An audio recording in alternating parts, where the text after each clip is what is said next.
Hey guys, welcome to this episode of The Rachel Cruze Show. Now today we're going to talk about how to maximize your next paycheck, what you need to be doing. We're starting by talking through a video from Jaspreet Singh, and he's from Minority Mindset, and he talks about these 7 steps that you should be doing every time you get paid. So some of what he says I think is spot on. I'm like, yep, I agree with you. And then some of it I would tell you to do a little differently. So let's talk about the 7 steps to make the most of your income. So one of the first things that he says to do once your net income is deposited into your checking account is to save $2,000. $2,000 in a separate savings account as fast as possible. This $2,000 that you want to save needs to go in a separate savings account because this is emergency money. This is money if your car breaks down or if something really bad happens, you can rely on this cash to protect you. That way you don't have to go into debt or use your credit card to finance something that you cannot afford. This money needs to be saved as soon as possible because if you do not have $2,000 saved up for an emergency, you are in financial danger. Now, I love the idea of saving, absolutely, but actually, I would say I would give some first. Giving is a foundational financial principle that we talk about a lot on this show, but it's really important. There's something about giving first and foremost that does something, whether you're a person of faith or not. There's something about that selfless mentality that I think is really, really key. So again, I would be giving first. Then I would save some money towards a $1,000 emergency fund. So he says $2,000. I would bring it down to $1,000, and then I would take care of my 4 walls next. So that's food, shelters, utilities, and transportation. So again, kind of that's the picture I would look first and foremost. So a little different than what he says, just the $2,000 I would give, make sure you have $1,000 saved, and then cover those 4 walls. Next, he says to pay down your high interest debts.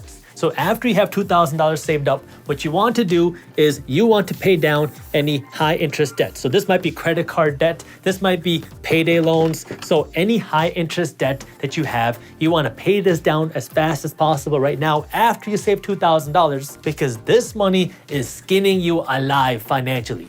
Now, I love the debt snowball, which is where you pay off the smallest debt first, regardless of the interest rate, because when it comes to paying off debts, we all know that it's more about your behavior change. It's those quick wins that get you through. And people, when you look at the math of it, sure, paying off the highest interest rate mathematically makes sense, but you don't take into account the person, and those quick wins are really key. So I would start paying off the smallest debt first, regardless of the interest rate. But we both are on the same page of the next thing you need to do is pay off debt. So I love that he's teaching that. I would just do it, just a little bit different the way I'd pay down my debt, but I love that that is a priority for him as well. All right, before I go into the next one, I want to take a quick break to tell you about my sponsor, Slick Deals. So you guys, I know it feels more important than ever for families right now to save money. That's why I recommend using Slick Deals to find the best prices. They have a great browser extension and app to help you save on everything from electronics to everyday stuff for you and your kids. So find verified coupons, codes, and awesome deals on things that your family needs at slickdeals.net/Rachel.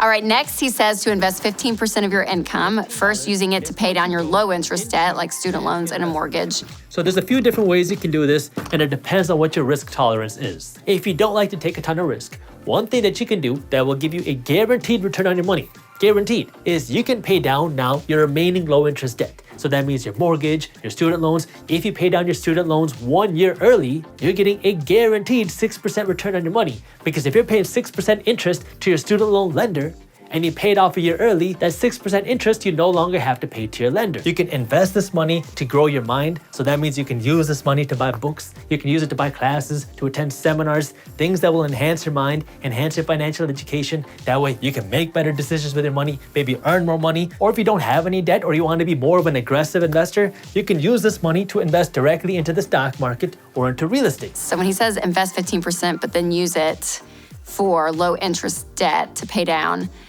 the way I look at that is investing 15% of your income into just investments, right? That I would put, regardless of the interest rate, your student loan would be on the debt snowball, and then your mortgage will be later on down the line to pay it off. So I love the 15%, but I would put it in traditional retirement, like your 401k or Roth IRA.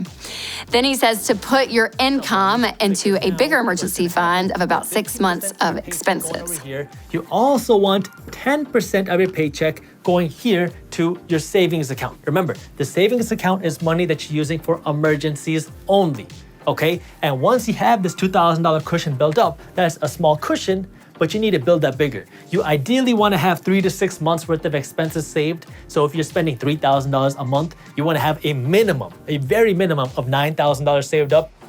Love that. I love the 36 months of expenses. So I would actually do that before I invest 15% of my income into retirement. So again, a little bit out of order of how we would do things, but I love that he talks about a 6-month emergency fund because, some people have all different numbers. We say 3 to 6 months depending on if you have kids, if you have a big family, maybe if you are contracted for work and you don't have this, consistent income, whatever it is.